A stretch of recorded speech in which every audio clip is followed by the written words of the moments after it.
মই দুৰাচাৰ কেৱলে তোমাৰ অপৰাধী নাৰায়ণ ক্ষমিও কহৰি লৈও দাস কৰি পখিলো হেৰা শৰণ ৰাম পখিলো হেৰা শৰণ।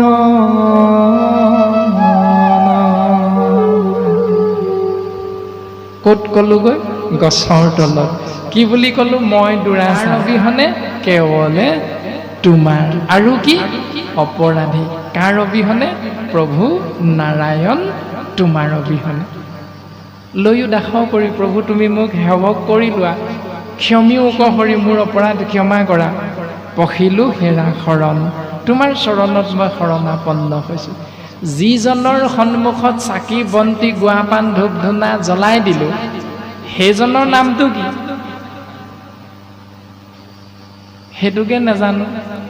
তাৰমানে শিৱ মন্দিৰলৈ সোমাই গ'লোঁ, সোমাই গৈ যিজনক কৃষ্ণ বুলি ক'লোঁ সেইজনৰ নাম কৃষ্ণ হয়নে নহয়? নহয়, সেইজনৰ নাম কি? শিৱ। ক'ব লাগিছিলে কি?